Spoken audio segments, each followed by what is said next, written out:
عبادات مالی جانی فعلی قولی تمام انا برای آئی خالص کنیت وهو آزات که در آسمانان معبودن، در زمین هم معبودن، در جو هم معبودن، تمام کائنات تها یہ جہان تا لاغ عبادت فقط اللہ ذات نو بس توار کنے در حاجاتان فقط آلائکن کے آرا توار کنے فادعوا اللہ مخلصین لہ الدین ولو کرہ الکافرون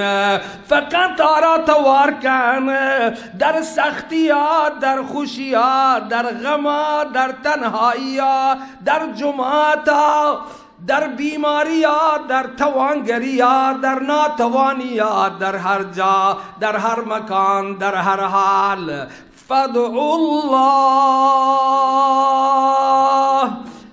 توار کنید الله چطور مخلصین له الدین خالص کنوک فقط برای توارانا توار و ندا و فریادانا فقط برای خالص کنید پیر را فقیر را نبی را ولی را ملک را جن هیچ یک را گو الله هور مکنید هیچ کسا دیگه هور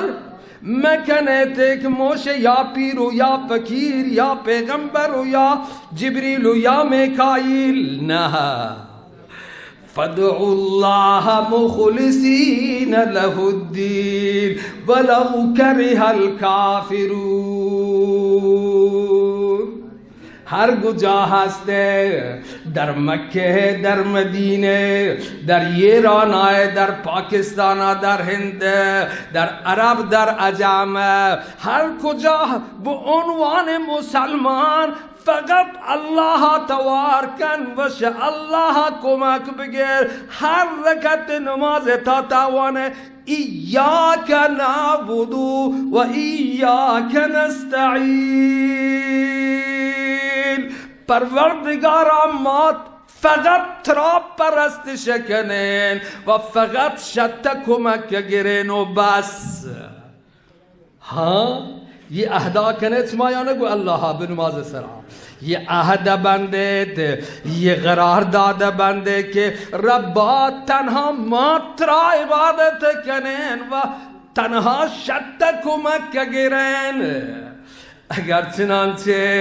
کسی بیت جنہ و غیر شاء اللہ برایت گرین نظر و قربانی کن غیر شاء اللہ شدگر کمک بگیرتک یہ عہدہ پروشتک گو اللہ کرتا یہ عہد سکھنے بھی گنا سبحان اللہ